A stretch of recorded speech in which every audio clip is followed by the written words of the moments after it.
Okay, so we have two presentations to start off with. The first is a reminder for you about the COVID regulations. Excuse me if we're going to be going through this a little bit quickly, okay, but if there are any questions, please raise your hands. The second presentation is going to be about the structure of the degree, in particular with relation to this teaching block. So what you can expect from teaching, because it is a little bit strange at the moment, so to speak. Then we're going to have a couple of videos from our employability team. Because it's never too early to start thinking about what you're going to be doing after you graduate. Okay, and we've got a really great employability team here that we're lucky to have, basically. So they're going to give you some information about what they can do to provide, what they can provide for you, how they can help you, and also give you a few little exercises to do. Okay. There will be a question and answer session afterwards, and I will be using something called Slido, so that you don't have to put your hands up and wave at me and ask a question. You can type it into your phones or your laptops, and anonymously it'll pop up on the screen. Okay, so let's start with the health and safety elements. And of course, it's all about COVID-19 at the moment, okay? So there's a few points that you need to be aware of. You will have had an email with a link on Canvas to the COVID recovery induction videos, okay? So please make sure that you watch those. If you can't find them, then if you email SOM support, then they will be able to give you information as to where they find them, where you find them.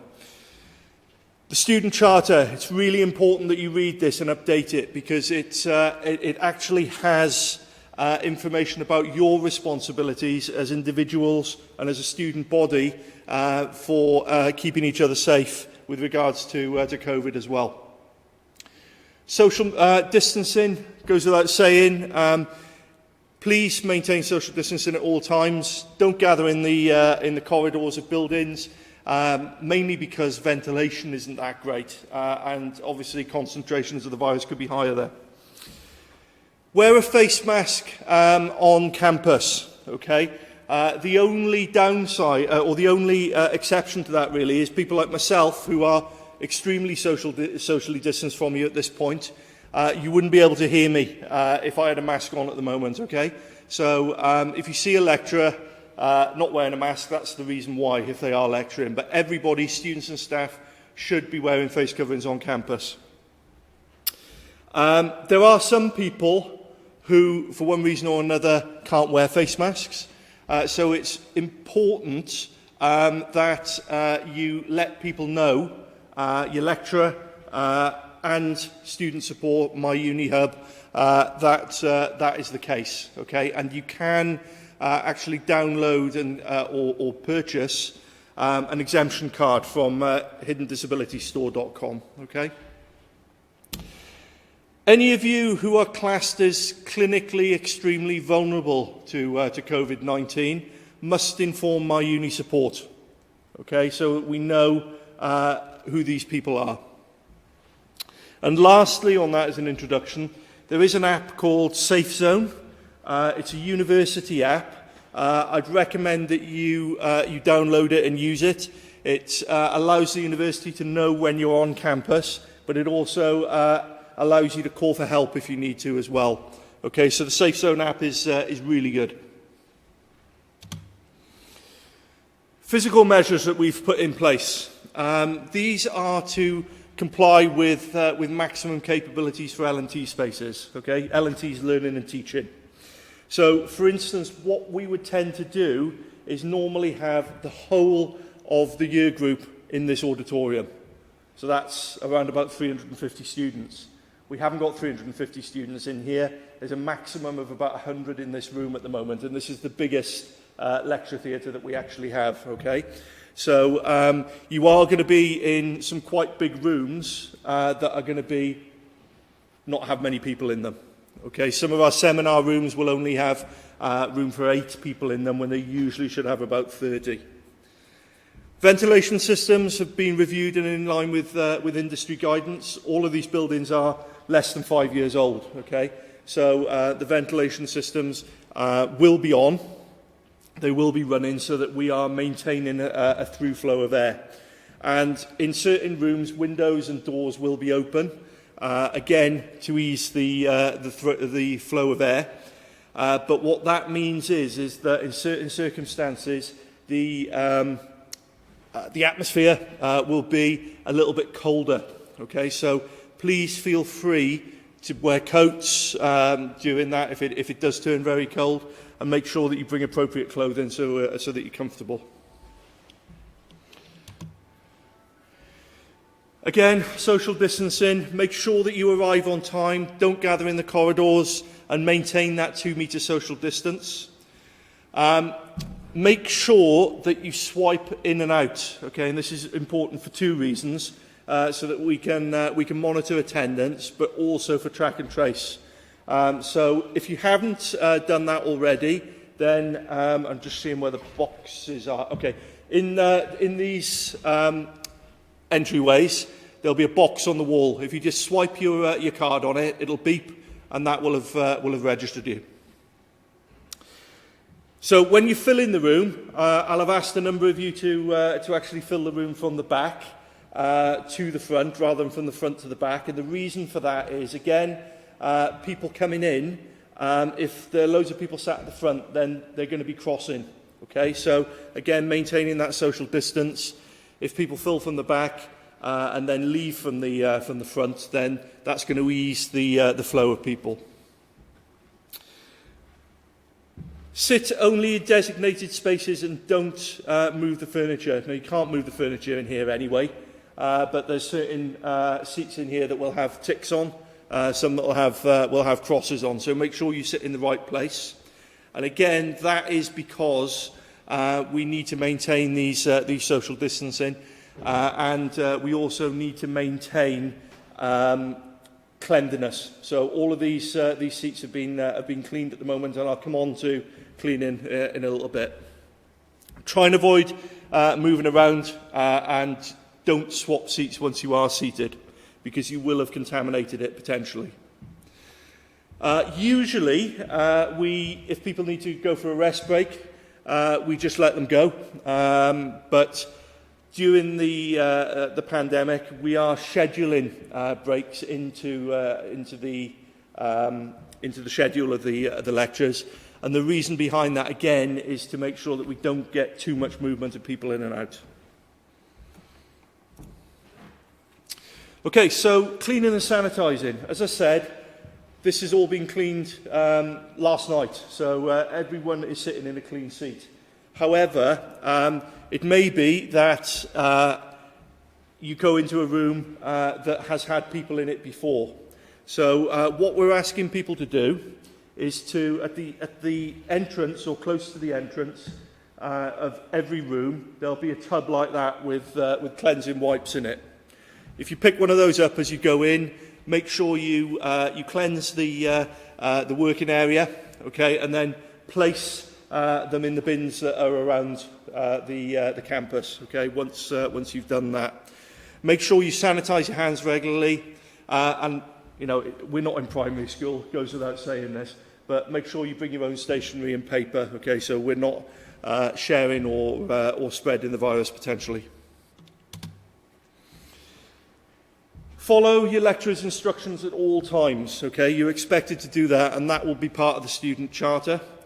Non-compliance may mean that the lecturer will ask you to leave, or in really bad circumstances, report you to academic services. So we are taking your safety really seriously. If there are major breaches, then some of the sanctions can be up to and including suspension and removal from the university. If you have COVID-19 symptoms, okay, tell your lecturer immediately, because believe it or not, it can come on quite quickly. Immediately return to your household and inform My Uni Support. So that is the first thing that you need to do. Maintain that social distancing, wear a face covering, avoid touching anything, avoid public transport. So it's all common sense stuff, this is. Okay? If you are confirmed as having a positive test result, again, you must inform My Uni Support for track and trace purposes.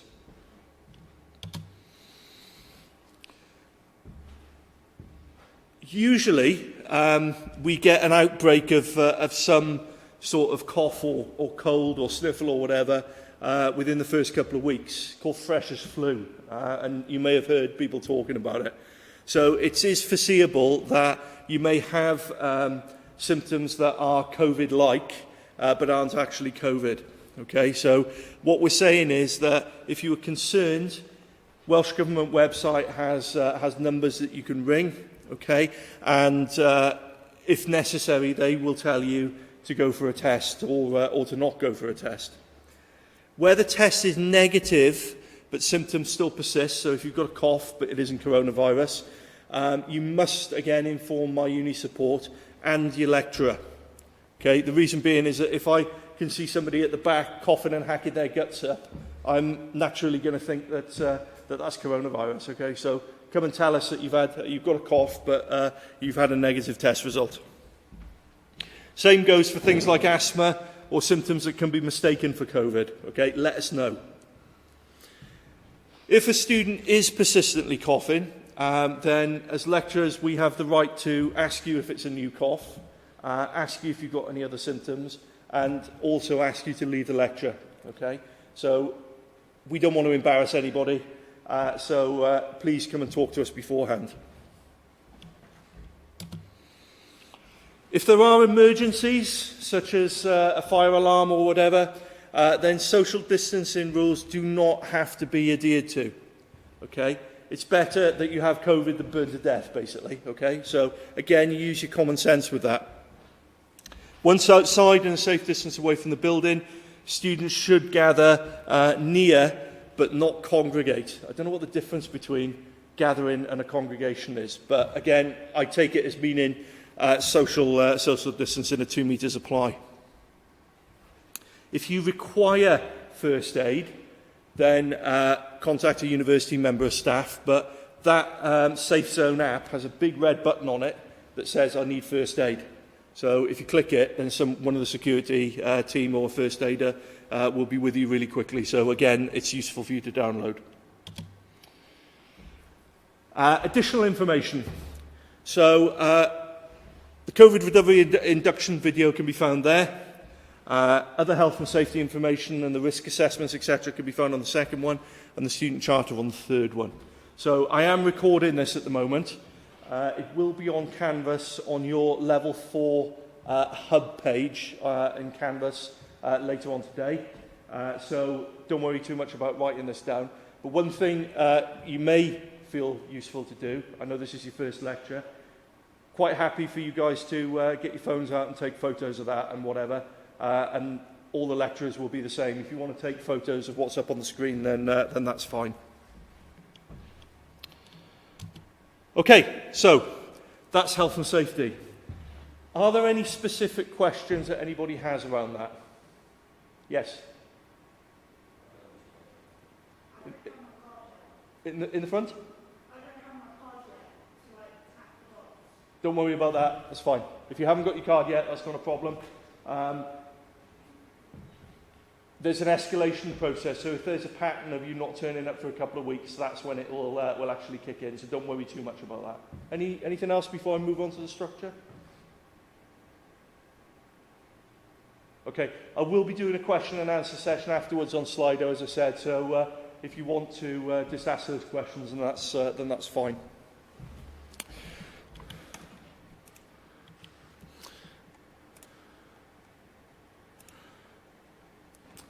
Okay, so moving on to the flexible delivery model and what you can expect from your first semester here at Swansea.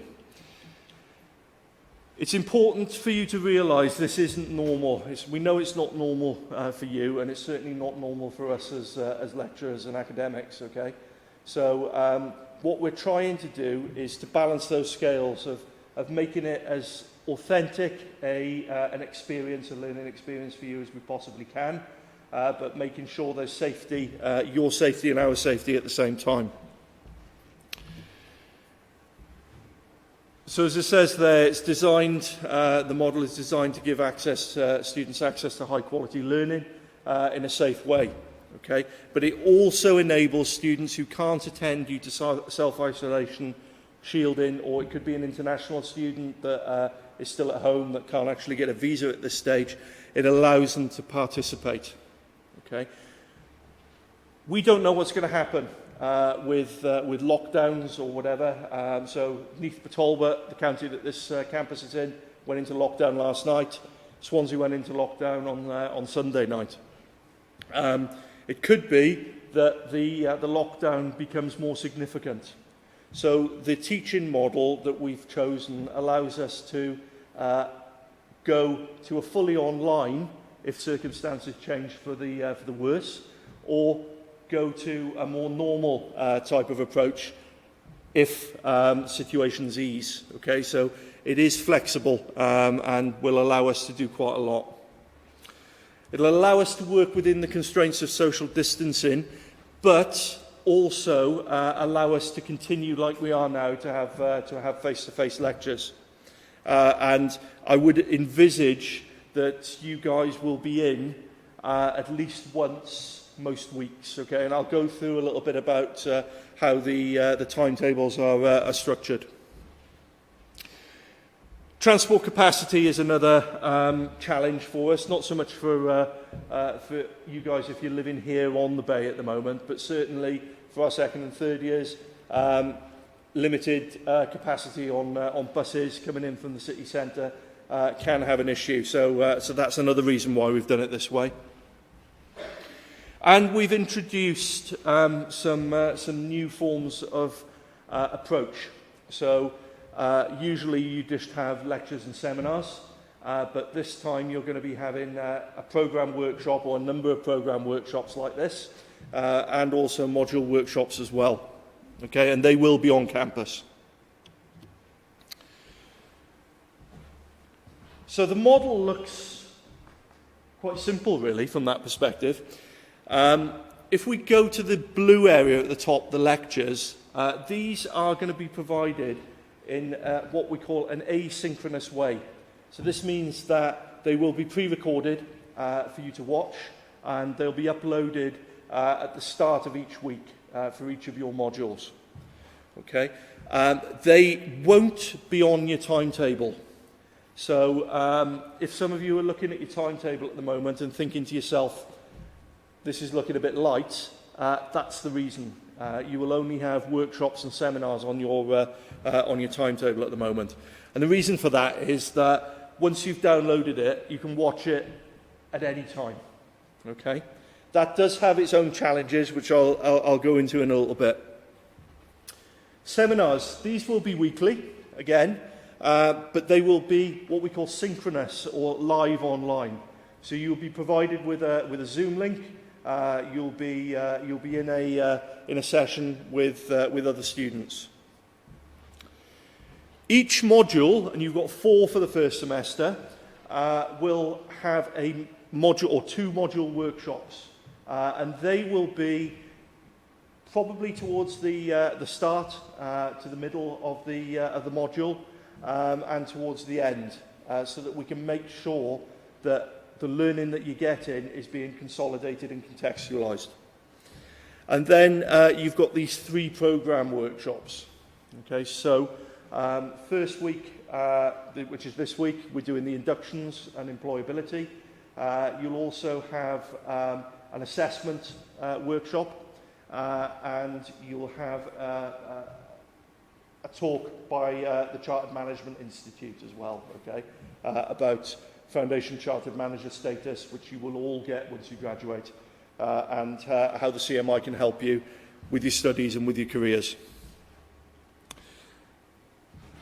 All staff usually have 2 contact hours per week, office hours we call them, when we're available in our offices for you to just come and knock on the door, ask specific questions and so on. So those have gone totally online now. So you'll have a module handbook for each module. The lecturers and the module coordinator will have their details on there, when their consultation hours are, and a Zoom link. Okay? Once you click on that Zoom link at that particular time, it will put you into a waiting room. The screen will come up and say you're in the waiting room. You just stay on that until the academic contacts you. So we are providing that face-to-face support on a one-to-one basis, even though it is online. So, as I said, lectures, pre-recorded, posted on the Canvas page of your module every week. Bite-sized videos, so they're only going to be a maximum of 30 minutes, and that's to make sure that we maintain the levels, or your levels of concentration. They may be followed by exercises, further reading and links to explore, which will usually tie in with the seminar that is going to succeed them, okay? So it's important that you maintain a schedule, that you watch these as they come out, and don't do a Netflix and leave it until the last week and try and binge watch everything. Once again, it's not timetabled, okay? But that means that you will have to check your module pages on Canvas on a frequent basis. Canvas has been set up so that as and when the teaching team change things or add things, you will get a message, okay, emailed to you to say that something has been uploaded or changed. Online seminars, so they actually start from this week, really. But most of them are going to be starting from next week. They run on Zoom, and the links will be on the module Canvas page. It'll be like a URL. You click on it, and it'll automatically take you into the session. They will be interactive, and you will be expected to participate. So we've got the ability, with the license that we've got for Zoom, say we've got 30 of you in a seminar like this, then we can put you into a number of breakout rooms to do group exercises and so on. So you will be expected to participate. Mentioned breakout rooms. There's also polling, and that's when the lecturer will ask you a question. You have to vote on that or answer that question. Is it true or false or whatever? So again, it's stimulating and it's interactive and it's two-way. As I said on the previous slide, make sure that you complete any pre-reading or watch the video of the lecture before you go to the seminar. Otherwise, you're not going to know what's going to be happening. And they will be, as it says, on your timetable. I'm not going to ask for a show of hands, but I'm guessing that everybody has used Zoom so far. There is a little bite-size video on the boot camp, the academic success series that you'll have looked at last week.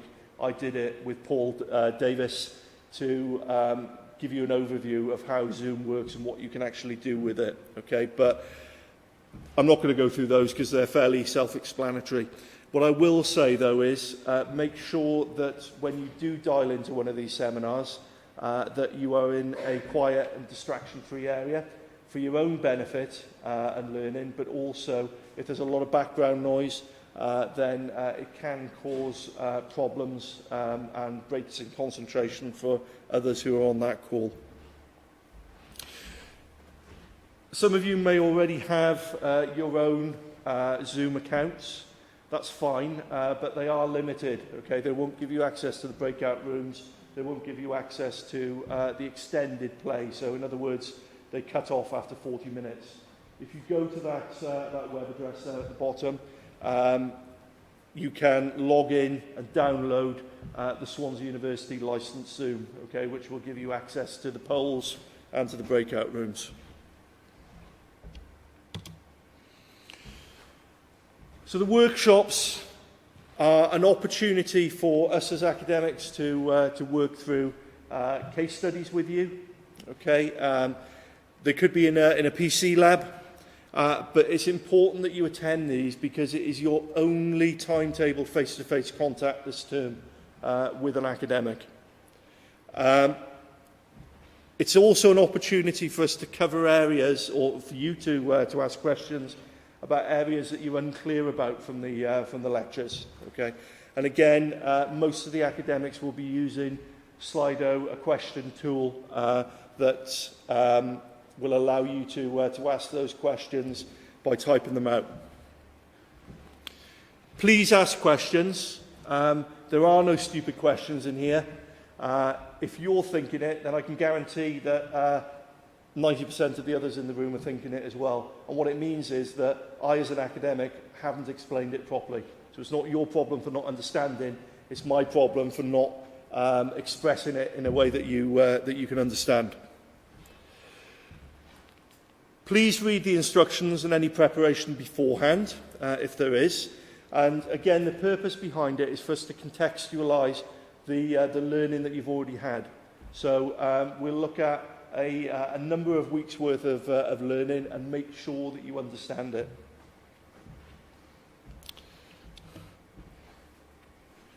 Two modules for every, or two workshops, I should say, for every module. They will be staggered. Okay, so on the weeks that you have these sessions, these module workshops, you won't have a seminar for the same module. Okay, you'll only have the workshop. The timetable for 2 hours, but in reality, once we get everybody in, once you've cleaned your desk, once we've set up any streaming that needs to go on, then they're likely to be less than that. They're likely to be more like an hour and a quarter, an hour and a half. The key elements for them are recorded for those who can't attend, and that is something I said that we're doing with this at the moment, so it will be available. For the person who's just come in, hello, can you make sure you sit on a seat with a tick on it? Okay, make sure that you're socially distanced from people. Thanks. Okay, so, and again, information on health and safety induction can be found there.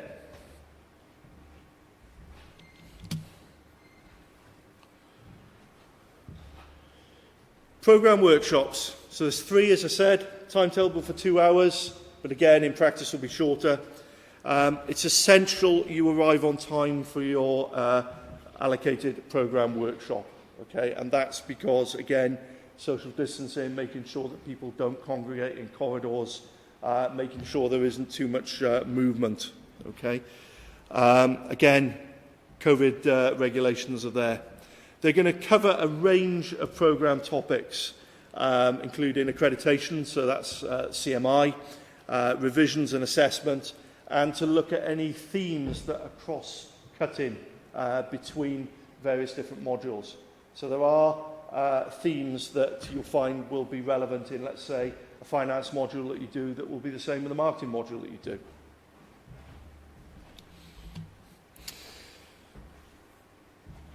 This is what the structure is going to look like.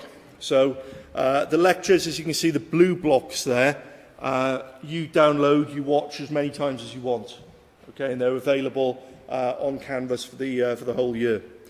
Your seminars will be on a weekly basis, apart from the orange blocks there where you've actually got workshops. And as you can see, the workshops are staggered for each of the modules. So you might have Module 1 workshop in week 3, Module 2 workshop week 4, Module 3 workshop week 5, and so on. Okay? So in that way, that's why I was saying that you will be on campus at least once every week.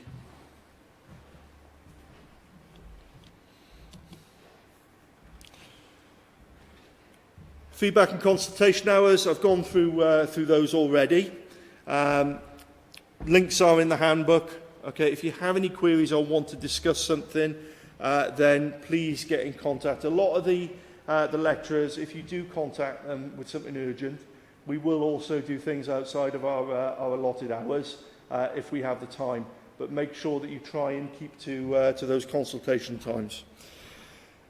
You'll also be your opportunity to get feedback on your assessments. So you can go and speak to the lecturer or the marker on a face-to-face basis and get feedback on your work as well. When I say face-to-face, what I mean is Zoom, okay? So you should all have been allocated an academic mentor by now, and that'll be on your student profile page. If you haven't, don't worry about it. It can take a few days for us to catch up with those, but your academic mentor will be the person that hopefully will stay with you throughout the whole 3 or 4 years of you being here at university. Our job as academic mentors is to firstly help you with academic development and support, help you to become part of this learning community and make that transition from school or college to higher education, and give you some goals that you need to work towards. It's 2 compulsory meetings per year, one per semester. So you will be getting emails from your personal mentor in the next few days, which will ask you to sign up for a slot so that you can get onto Zoom and meet them. You don't have to wait for those times to go and see your personal academic mentor. They will have consultation hours as well for their own modules. It's perfectly acceptable for you to go and see them in their consultation hours as well.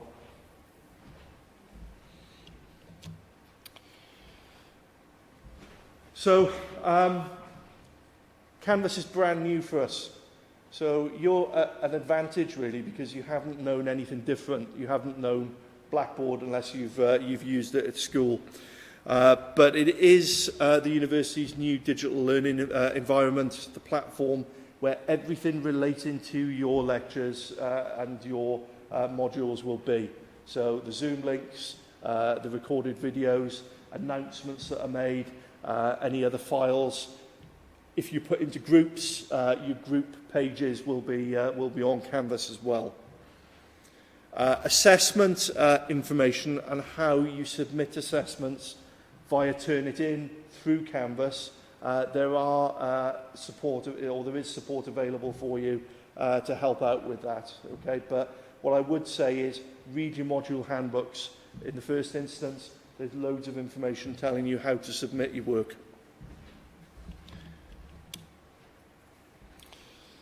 So some tips and some points really here. It is different studying on your own. So make sure that you find a distraction-free place to work if you aren't coming into campus. Make sure you have a routine. Okay, so as I was saying about doing the old Netflix binge watch at the end of the semester of all of the lectures, make sure you set yourself a routine for when you're going to do this, and build some breaks into that as well, because breaks are as important as the work that you're doing. Watch the lectures before the seminars, as I've already said, and make sure that you are making notes and questions that you want to ask during the sessions that you're watching. Okay, because that will then give you something coherent that you can talk about in seminars or face-to-face with the lecturer. Try and have a look at Canvas and the module sites at least once a day, because they will be changing. And make sure that you are also checking your university email at least once a day, because the Canvas notifications won't go to your private email. They will only go to your university email address. If you need any support and advice, Som Experience at swansea.ac.uk, your academic mentor. If it's about a specific module, go and see the module coordinator. There is also an academic success program called the Centre for Academic Success, or you may hear it called CAS. They are around to help with things such as referencing, which you probably aren't going to be used to, essay structure, academic writing, the maths-based elements of the modules that you're going to be doing. So if you go to the Centre for Academic Success pages on the website, you can actually book a Zoom one-to-one with somebody who will help you understand these areas. So, before we go on to the employability part, please enjoy yourself. Okay, university is about enjoying yourself, and I know it's strange. I know, you're not allowed to move outside your flats. That there isn't much going on from a social perspective at the moment, but that will change moving forward. Okay, enjoy your time here. We are working to give you this high-quality learning experience. Please don't ever think that the lecturers are trying to shirk off getting in front of you on a one-to-one basis, because, to be honest, this is what we enjoy doing. We've had 6 months now of not being able to get in front of students and lecture to them like this. So it's great for us to actually be coming back and doing this with you. And lastly, please just make sure you take care of one another. Look out for one another. You're part of the Swansea family now, okay? So just make sure that you have everybody's interests in mind. Right. I'm going to play the video more, Wenna. Is that okay? First one? Okay.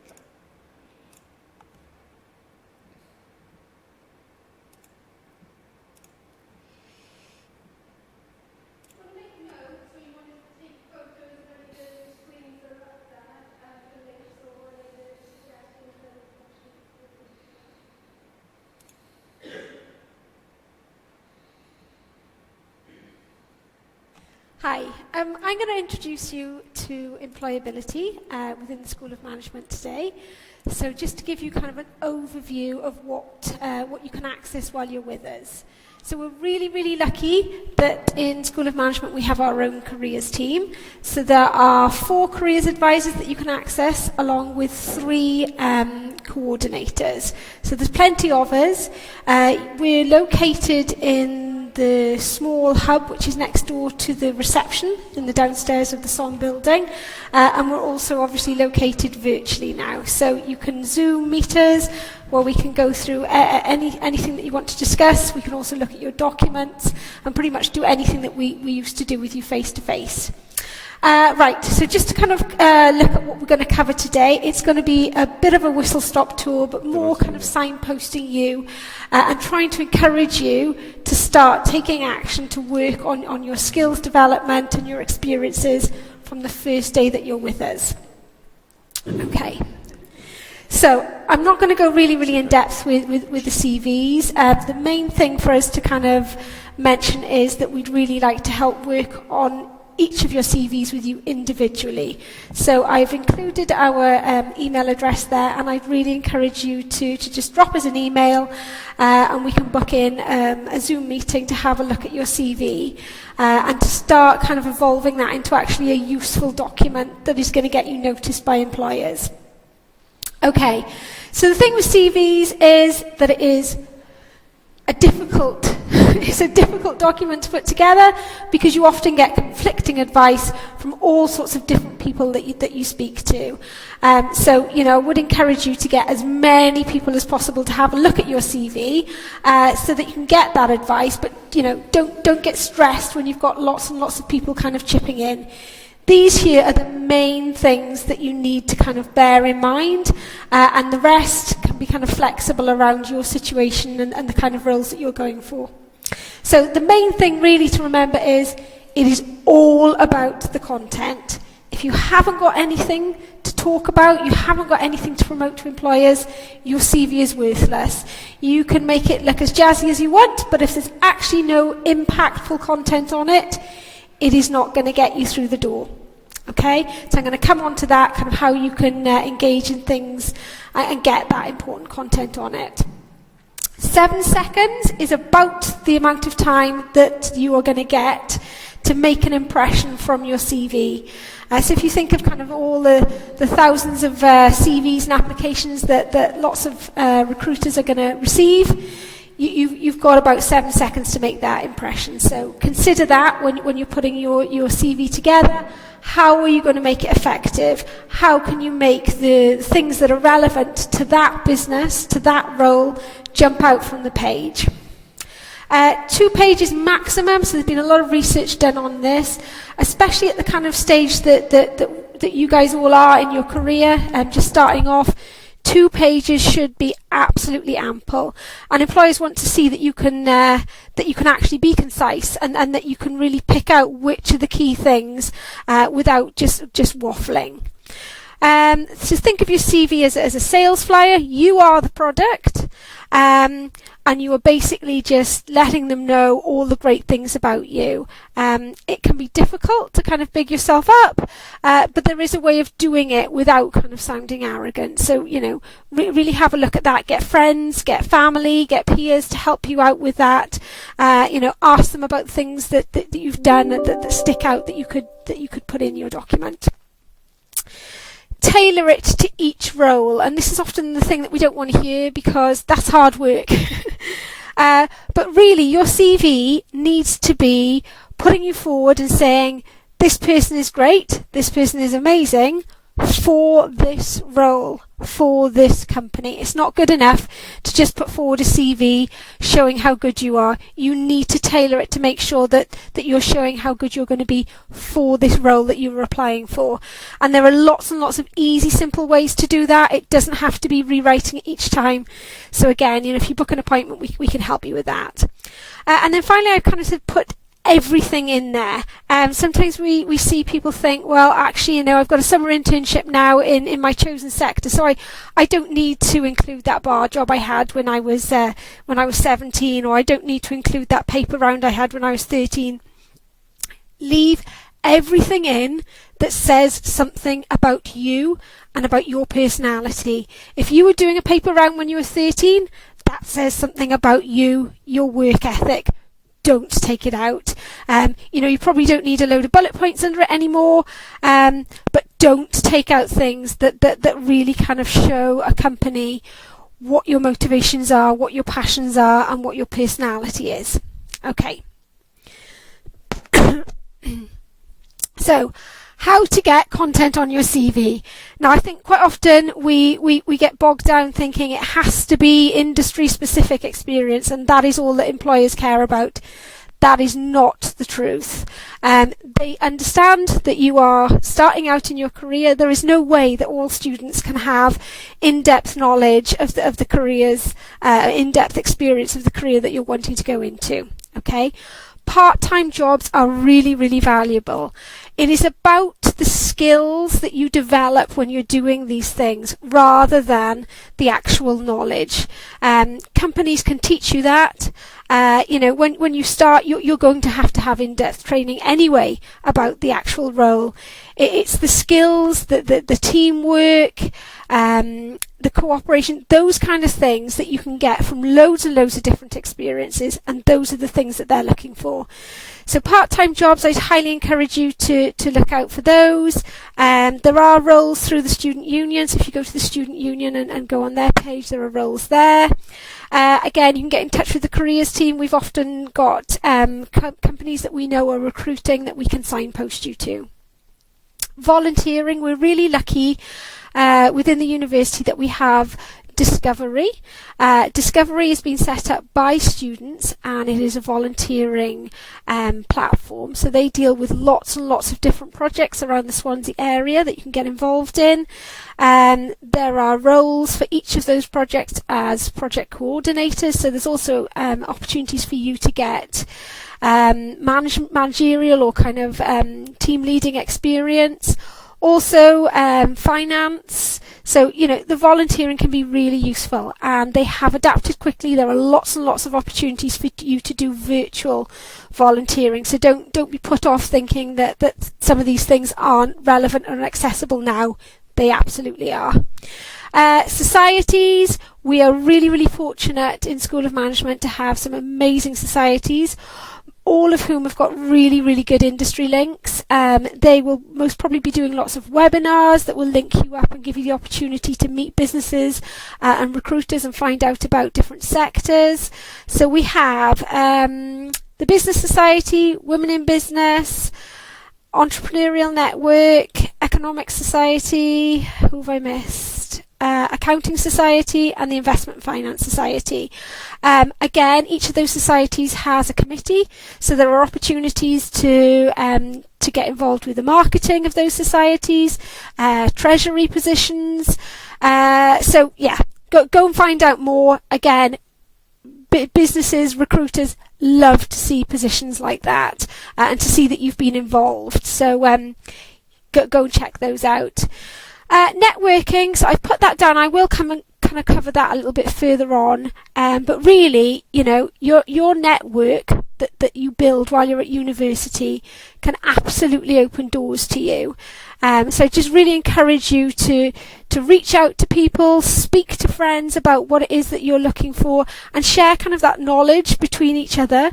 You know, you may find out that one of your friends has found out about a professional body that offer free membership, and it's a sector that you're really interested in as well. So kind of share that knowledge between you. And then finally, internships. So obviously there's a lot of summer internships. Spring Insights have become quite large in the last few years. These have pivoted quite quickly over the lockdown, and a lot of these have been able to go virtually. So there are certain platforms that you can access them on. Forage is one of them, so forage.com. They used to be called Inside Sherpa, but they've just rebranded. So a lot of the big names, EY, PwC, a lot of the main grad recruiters have got internships on there that you can do from home. Some of them are insight days, so just one day. Some of them are longer. And I'll also mention the Bright Network further on, who also did 3-day kind of insight experiences virtually. So, you know, don't let this pandemic slow you down and stop you. There are still loads of things you can access virtually. Right, this is our careers Facebook group. So this is a closed group that we have that we'd encourage you all to join. So if you just type in SOM Careers into Facebook, it'll come up and you can request to join it. We put in here any events that are coming up. We put in here any webinars, roles that get sent to us. We generally don't trawl through the internet just looking through jobs, because we feel you can do that. So this tends to be a lot more tailored. It tends to be companies that have got in touch with us directly and asked to have somebody on work experience, or asked us to kind of share their vacancies. So you can see on here that we've got our mentoring scheme. So any kind of activities that we run as an employability department, they're all in here. So it's a really, really good place to find information about what's going on. Right, so we're also really fortunate at the university to have an amazing enterprise team. Sometimes there is a little bit of misconception that unless you're looking to start a company, or unless you're interested in being an entrepreneur, that this perhaps isn't relevant to you. That is absolutely not correct. Engaging in these kind of activities can really, really develop your innovative skills. A lot of employers really, really value that kind of thinking outside the box, that ability to show that you're happy to kind of take risks. L'Oreal, for example, most of a lot of their main kind of culture and values are around kind of innovation, entrepreneurial thinking. So don't think that it's not for you if it's not what you want to set up a business, and you never know, actually it might end up being something a bit more. Anyway, we're just going to hear from Kelly, who is our enterprise officer. Hi there, my name is Kelly Jordan and I'm the Entrepreneurship Officer here at Swansea University, and I'm here today to speak to you about enterprise. So what is actual enterprise? It's the ability to make things happen, to show you how to cope with challenging situations and work through them to achieve success. How do we do this? We work with you through workshops and also support to help you become more entrepreneurial. This will give you a competitive advantage when you're applying for jobs, but it'll also allow you to gain the skills and knowledge of how to start your business in the future if you want to. So what have we got going on to help you gain these skills? Every Wednesday we have an online workshop, 2 till 4. In October, we always run something called the Santander £100 Challenge. We give students £100, you go off and see how much money you can make, and then you give us £100 back and you keep all the profit. In November, we have what we call Global Entrepreneurship Week. It's a week celebrated all around the world of everything entrepreneurial. We'll have lots of entrepreneurs coming in to discuss their stories with you during that week. We also run Christmas markets, which allow students to test trade ideas. And we also then, next year, we do something called the Big Pitch Competition, where students have 3 minutes to pitch to a panel of judges how entrepreneurial they are. We also then, at the end of the academic year, run a 5-day startup programme, where you come on a Monday with just an idea, and by the Friday you're ready to start trading. So I thought I'd give you some statistics of how we've helped students. For the calendar year in 2019, we actually had 640 students across the whole university thinking about ideas, investigating and validating them. We actually held 97 startup meetings where students received support from the enterprise team and business advisors to further their idea. And we had 40 students actually start businesses up whilst they were still in university. So to find out more about any of our startups or to be inspired, please visit our website, which is www.swansea.ac.uk/enterprise, or feel free to look at our Facebook page, which is Swansea University Enterprise. We often run mini competitions on there and also give out Amazon vouchers as prizes. If you would like to book a meeting with your enterprise advisor, then please email enterprise@swansea.ac.uk. As you can see in the middle, there are some startups from your colleges which you'll be able to use as inspiration for ideas going forward. Great, so that was Kelly, our enterprise officer. So Kelly's email address is there and also the website, but any of the activities that they've got going on we will also put in our Facebook group. Okay, so I mentioned networking earlier and I want to kind of touch on this again, just because, you know, it is a huge thing that can really open out opportunities for you. So if you have a look at the stat that I've put there, 70% of roles are in the hidden market. Okay, so I'll just kind of let that sink in. That means that if your technique for finding a job is to go on Indeed or to go on Total Jobs or any of those kind of sites, you are limiting yourself to just 30% of actual roles that are available to you. Okay, so you know what we're going to try and do while you're at Swansea is really encourage you to think about that 70% of other roles that you cannot access purely by going on those kind of job sites. So just to give you kind of like an example, we had a student who has just finished their MSc this year. He had a particular passion kind of outside of his studies. He was interested in aquariums and tropical fish. He ended up watching, I think he said it was a TV program actually, I'm not quite sure which one it was, and basically saw a company or somebody who also kind of worked in that sector. And he reached out to them via a platform called LinkedIn, which I will come to in a moment. But he managed to get the contact details for this company and reached out to them and kind of said, you know, can we have a virtual coffee? Really fascinated by what you do. It's a passion of mine. It's something I've been doing for a while. Long story short, that student now has a graduate role with that company. He was able to kind of demonstrate that he had a passion for the industry, and they happened to have some work that he could work on, and that's kind of how it can happen. So, you know, what we want to kind of encourage you to do while you're here is to kind of think outside the box and have that curiosity.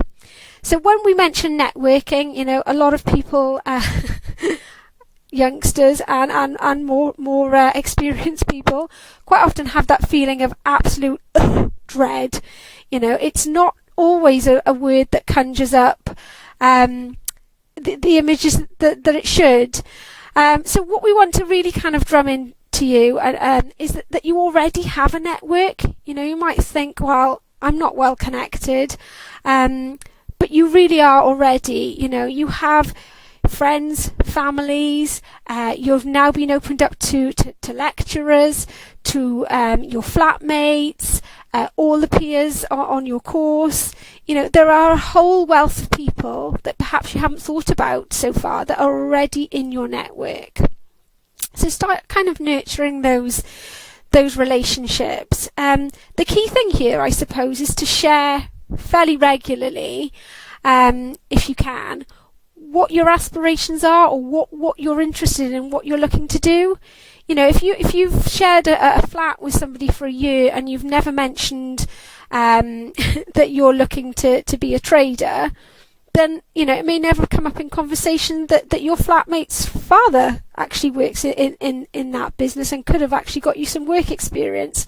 So it's about kind of thinking about the network you've got and sharing kind of your dreams and your ideas, so that, you know, people can help you, and vice versa. You know, it may be that someone mentions to you that they're really interested in going into banking, and your aunt or uncle already work in that sector, and you may be able to kind of get them an introduction, or maybe even able to just find out some more about the sector and hook them up for a cup of coffee. So networking's not just about getting a job, which I think is something that can, again, be a bit of a misconception. You know, networking can actually be a bit of a long game, and quite often you can meet somebody and have a really, really great conversation, and you'll think that has gone absolutely nowhere. But further down the line, you know, that person might have really felt a connection with you when you talked, and it might have been just a talk about the weather or COVID. What else are we talking about right now? But, you know, that person bought into you, and remembered kind of what you may have said about what you do in work, and then we'll get back in touch with you further down the line when there is actually an opportunity for you to help each other out. So, you know, think about that. And again, you might think, well, I haven't got anything to offer my peers right now. Just things like supporting in sharing their messages can be useful. So, you know, we've got a couple of graduates that have finished with us over the years, have gone on to work for companies, and their companies have been up for an award, and they've needed people to vote for them. So just really simple things, and they've kind of got back in touch and said, oh, do you mind voting for me and my company? I'm up for an award. So there's various ways that you can kind of help each other out. And build those kind of relationships with people. And I put there kind of curiosity is your best friend. You know, never rule anybody out or any interaction out thinking, I'm not going to get anything from that. So when you go to the careers fair, you know, don't just go for the companies' names that you recognise. You know, go and talk to everyone if you can, or go and talk to the ones that you haven't heard of and find out more about them. If you see an engineering company, don't automatically think, I'm not interested in engineering. You know, that engineering company will have a HR function, most probably. They will have a marketing function. They will have a finance function. So really, you know, think about the bigger picture. Be curious, be polite, and build relationships with everyone wherever you can, because you never know where it will lead you. So Bright Network is a good tool that you can use, again, for kind of building your network. They are a company that we are linked with at School of Management. They offer a whole host of support and benefits to students. So if you just go to Google and type in Bright Network, you'll be able to go and have a look at their website and see what they do. So they offer currently a lot of webinars. As you can see, these are some of the examples of webinars that they've got going on at the moment. These used to be in-person, face-to-face sessions, which have obviously gone virtual, but it still gives you the opportunity to meet businesses. They represent and work with a whole host of graduate employers. They also do things like sending you a commercial awareness update weekly, which is really, really valuable. You know, if literally all you do as one of your kind of key things you're going to take away is read that weekly, that will be of huge benefit to you. Just to kind of know that bigger picture and know what's going on, the big things that industry are talking about currently. They also offer free psychometric tests that you can practice on, and a whole host of other things. So if you're interested in that, then I would encourage you to check them out. And then LinkedIn, which I've kind of alluded to a couple of times. So if you don't know what LinkedIn is, it is another social media platform, but very, very different from your Instagram, your Facebook, your Snapchat. So LinkedIn is your professional persona online. So we're not sharing pictures of our dinner or our days at the beach on LinkedIn. You would be more likely to share a photo of yourself at a conference, or a screenshot of some really, really interesting slides that your lecturer was delivering. So it's all about kind of that professional persona. It is essentially your CV online, going out every second of every day. So when you set up your LinkedIn account, you do need to put effort into it. You do need it to be good, to reflect on you how you want to be perceived by businesses. So you can also see as well that employers are using LinkedIn. Just to warn you, employers are also using the other social media platforms. So do be careful about your security settings. It would be terrible to put in an application and for them to go and check you out and see you being sick in a bush on Wine Street. That perception's not what you want. So do check your security settings on your Facebook and your Instagram accounts. But yeah, a lot of employers are using it to get a better feel for candidates. So if you're not already on there, I'd encourage you to get on there. If you are already on there, then start speaking to your flatmates, start speaking to your lecturers, start speaking to your careers advisors and getting their URLs and start connecting with them. Certainly our team, I've been in post for over 7 years. So that's 7 years worth of students who've graduated and gone on to different businesses and companies that I'm linked to. And those people are often really, really happy to give back, really, and to give some advice. If we've got a student who's applying to HSBC and we've got a grad there, then quite often they're happy for us to link you guys up for those tips and that advice. So definitely use that going forward. Okay, so I've just put this on here. What I want you to do, if you can, is just to think back about all the things that I have waffled on about today, and see if you can just make yourself 4 actions that you are going to take away. And this doesn't need to be massive things. This just needs to be, if you can, 4 ideas of things that you think that would be useful for you to do. So it could be, number 1, you're going to book an appointment with the careers team so that you can sort out your CV. Number 2, you might check out one of the societies. Number 3, you might update your LinkedIn, or you might set up a LinkedIn account if you haven't got one. Number 4, you might join the Facebook page. So those are just kind of a couple of ideas, but try and think about 4 actions that you're going to take, small steps that are actually going to start you kind of thinking about your career journey. Okay? Right, and then we'll just do some questions and answer. But the main message really is, please get in touch. Our team are here to support you. Thank you.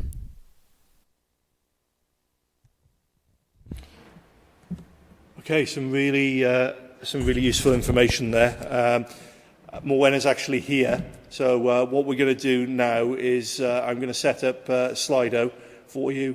We're going to take some questions and answers, not just about the career stuff, but also general questions and answers about the excuse me, about the programme of study, about COVID or anything like that. Okay, so.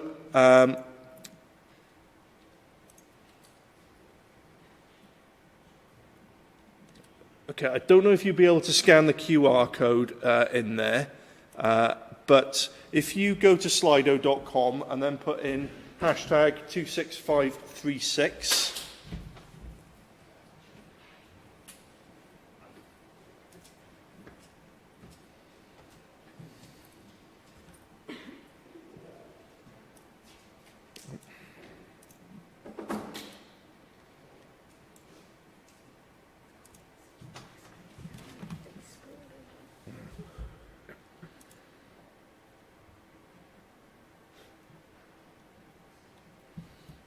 okay, if you have any questions, you should see a box in there that says type your question.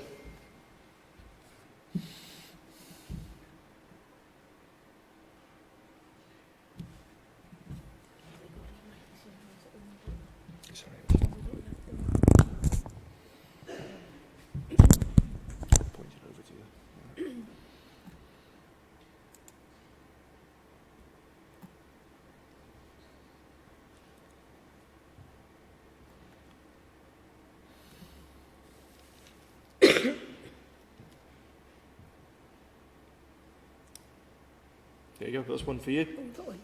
Yep.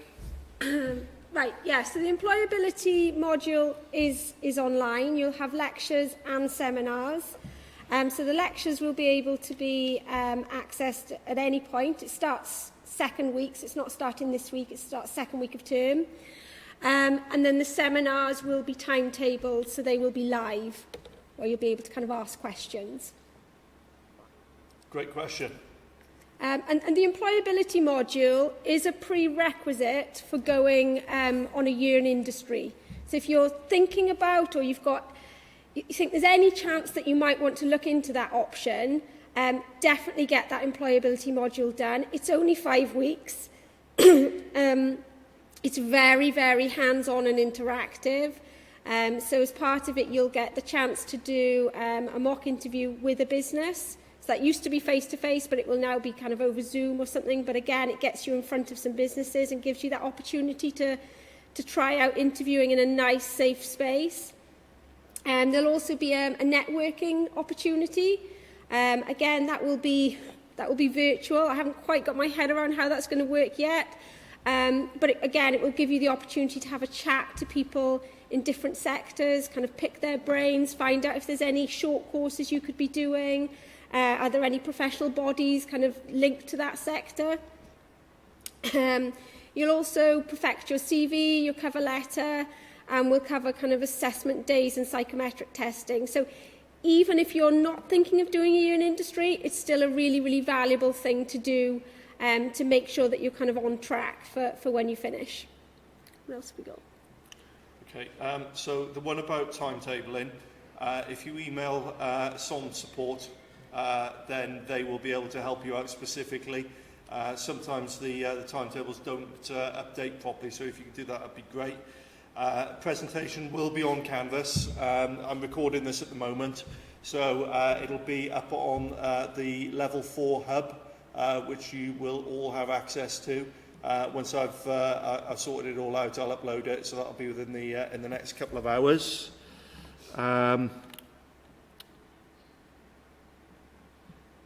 Are we only supposed to have 6 hours of seminars?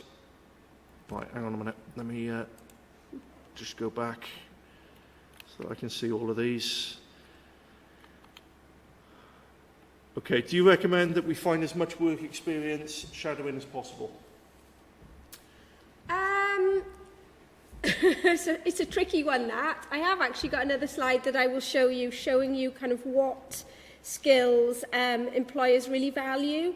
It's not necessarily just about work experience and shadowing. So I think the message is, if you can get it, that's amazing, and it will only help you. You know, even if it helps you to rule out a sector that perhaps you thought you might be interested in, but you try it and you realise you don't. So it's really valuable if you can get it. But obviously, we all know realistically that it can be quite tricky to get work experience. So don't panic if you can't get that. I think that there was a student session recently, and the president of the Women in Business Society said, you know, do something. do anything, just make sure you are doing something. So if you can't get work experience, you can't get insight days, think about the other things that you can be doing. Think about volunteering, think about going to employer talks. You know, you might think, well, what's the point of going to that? But the knowledge you will get from that you can then pass on when you're trying to impress a company when you get in front of them can be really, really beneficial. So I think just the main message is do as much as you can. You know, when I showed you the Forage, forage.com, you can do loads and loads of one-day insights on there, which are essentially kind of work experience. So the way they work is that you would log on. So it may be that you're doing an insight day with a bank. I know a lot of banks are on there. They will give you an overview of the company, obviously kind of by video or virtually, which is what they would have done if you'd gone face-to-face for an insight day with them. Then they'll set you a task.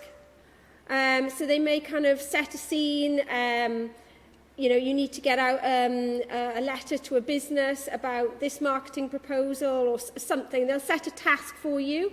And then they'll ask you to go away and they'll give you a certain amount of time to complete that and you'll work on it, which again would be kind of the same as you would do if you were doing this physically in their offices. And then after that, they'll kind of pull you back on again and they'll show you how they drafted that piece of work, how they did it, so that you can kind of self-assess and look at what you did and critique that. So, you know, they do try and give you real-life kind of examples of the kind of work that you may be doing. I suppose you are missing out virtually in terms of the interaction that you would maybe get and seeing what office spaces look like. But companies are really adapting very, very quickly to having to go virtual. You know, this is new for everybody. So I wouldn't be surprised if businesses start maybe doing videos showing what their office space looks like and trying to kind of capture the bits that you might be missing. But honestly, I would say because things have gone virtual, I think you'll find it easier to pick up insight days because these platforms are going to keep kind of cropping up that will give you that opportunity. Does that answer that? Yeah, lovely. Thanks, Mona. Face-to-face lectures and seminars, when they're expected to resume. So, as I was saying, the flexible delivery model that we put in place allows us to move either way, okay, to a more online basis or to loosen it off and go back to this face-to-face quickly. But we are driven by what in particular the Welsh Government say. But one thing that we are doing at the moment is we're only planning for this for Teaching Block 1 at the moment. That might change, but at the moment we're planning on Teaching Block 2 being normal or as normal as we possibly can delivery. But again, you know, we can't be 100% on that. What other questions have we got? Right, there's another one for you there. Moena, if you're doing a year in industry, will it be done with the careers team or is there someone else you need to contact? Right, so yeah, if you wanted to do a year in industry, that takes place in your third year. So you'll do your first year with us, your second year, and it's the third year that you go out on industry. So you would start looking for placements pretty much from this point in your second year. So they're really at the start. In fact, some of them will come out over the summer. So this is why we encourage you, if you can, to do the employability module in your first year, because it means that you're set up and you're ready to go to start applying for roles kind of over the summer. So you will have contact with us in terms of the employability module to support you. You can also ask us for help with your CV, your cover letter and application for each role that you apply for. We're here for any support that you need. We have a video platform that we're going to cover in a moment that can help you prep for your online videos. We can do mock interviews with you, again, via Zoom or in person when that comes back to help you. So any support that you need, we're here to help with that. We have a spreadsheet of vacancies to help you find them. And we also have a lot that are kind of, we class as SOM exclusives, which is basically companies that come to us and they only advertise their placement roles through us. So, for example, I think, I'm not quite sure on my figures this year actually, but last year we had 6 students who went to the FA in Cardiff, and I know that we've got a good handful that have gone there again this year. Those vacancies are only open to Swansea business students. NHS, again, they took 5 last year in finance roles located in Port Talbot, so literally just down the road. So there are a good few companies that will kind of be open just for you guys. So that's quite nice because it gives you that cushion that there are some roles that you're not going to be up against thousands of other people. But, you know, the majority of placement roles and grad roles, there's big competition. And this is why we want to get in front of you kind of on your first week to say you need to think about how you can stand out from that crowd, how you can differentiate from the other candidates. Okay? Okay, thanks. So, a question about timetables again. Are we supposed to have only 6 hours or 7 hours or face-to-face? My flatmates may have up to 24 hours a week. Bear in mind what I said, the lectures in the School of Management aren't timetabled. If it's engineering or computer science, then they are doing their lectures slightly different. They are doing the majority of them as Zooms from what I can gather. So there is going to be anomalies. But if you've got problems or if you've got any questions, again, email the SOM support team. They'll be more than happy to help. Okay. Should we buy the recommended textbooks for the modules? It's entirely up to you. Okay, you can access the vast majority of the set texts via iFind on the library website. Okay, so if you go into My Uni Hub, then there's an icon there, and I think it's got a magnifying glass on it that takes you through to the library pages. Okay, but there are links that will be able to tell you what the library can provide. But if you want your copies, then you own copies, and that's fine as well. What I would suggest, though, is that some of them are quite expensive. So shop around, look on eBay, look on Amazon and whatever, and see if you can get second-hand books. Morwenna, what would you suggest is the best, most effective way to find a summer placement? Okay, so definitely look online. Lots of them are out already. So now is the time. You might think that it feels like ages away, but a lot of them will be advertising and opening their summer vacancies now. So start looking immediately when you've got time before you kind of get stuck into your studies. You know, Rate My Placement, Total Jobs. There's loads and loads of different websites that you can look on that really specialise in summer internships for students. Our careers group, I definitely have a look in there. They tend to be perhaps a little bit more bespoke. So we often have companies that will get in touch with us directly and say, you know, we've got some work, do you have students who'd be interested in it? They often tend to be more Swansea-based, but again, you know, if it's something you're doing virtually, that actually will help, because it means that, you know, even if you're going home for summer to London or wherever, you'll still be able to do it virtually.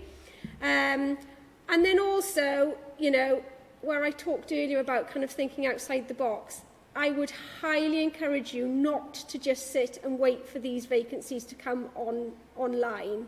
You know, reach out to your networks. Think about where your parents work. Think about aunties, uncles, family friends, neighbours. You know, start having these conversations with your family. You're in such a fortunate position that the kind of roles, or some of the roles that you're going for in terms of marketing, general business, project management, HR, they're in most companies. So just think about the kind of businesses that people you know work in, and ask the question. If you don't ask, you won't know if there's any opportunity. You know, so have a template, a speculative email that you send out with your CV, just stating kind of what your situation is, that you're a first year, you're particularly interested in whatever sector it is, and is there any chance that you can come and shadow them, spend a couple of days over the summer? There is actually funding through the university. I won't go into depth about that because it's fairly complicated. but there is money where we can pay half of your wages. So if you find a smaller company that are in a position perhaps to take you on over the summer, but they're worried about budget, the university may be able to pay half your wages, which might be enough to kind of incentivise that company to take you on. Okay? Was there another one? Are there any textbooks we need for this? I don't know if you mean the employability module. Textbooks and recommended reading for your other modules will be in the module handbook, but is there any, do you have any textbooks for the employability module? There are a few. They'd all be in the library again. Yeah. Okay. Are we expected to have watched lectures before the seminars this week? Again, module by module basis. Have a look for announcements that are coming out on Canvas for those particular modules. Placements abroad? So the answer to that is yes. We've had quite a lot of students who've done various placements abroad. I think we had one in Dubai with PwC. We had one student who did half in Chicago, half, can't remember, somewhere else. So absolutely yes is the answer to that. And again, I'd encourage you, to reach out to the careers team and tell us what your thoughts are. If you already know that you'd really like to do a placement abroad, mention that to us and maybe we can kind of connect you to other students who've done that in the past.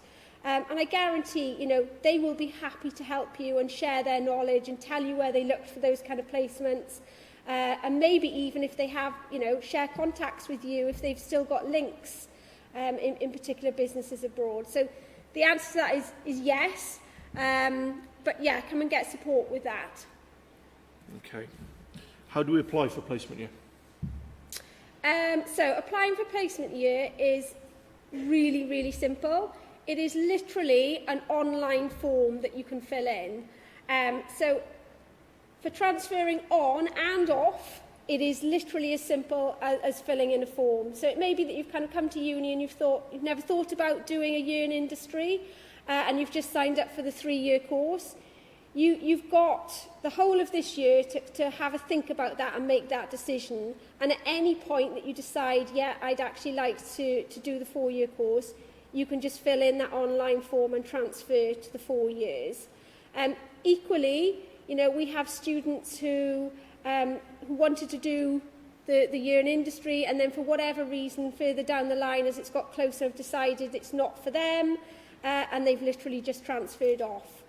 So it is really, really flexible. You've got that option right up until the end. I think some of our students actually only secured their placements for this academic year during this month. Quite a few of them will start now in October. So you really have got right up until the last minute or the first week of term really to make that choice. Okay. Are the libraries open? Study spaces within the libraries are open, but you have to book those spaces. Okay, so again, go on the library website. And excuse me, when does Teaching Block 2 start? Okay, so you've got 10 weeks of lectures, seminars, and workshops, which runs up to I think the roundabout week commencing the 7th of December. Okay, you've obviously then got the Christmas break, and then the whole of the month of January is assessment. So Teaching Block 2 starts first week in February, end of January, beginning of February. Great questions, by the way. They are really good questions. Really good questions. Really fearful that we maybe stood here with nobody actually asking anything. So. We were actually thinking about questions that we could put out there to you to stimulate it. So no, thank you for engaging. Okay, that's exactly what we like as academics. It's making sure that there's a two-way conversation, even in a room like this. Okay, so I don't think there are any more questions. It's 10:30. Thank you once again for your attention, and look forward to seeing you in the next couple of weeks.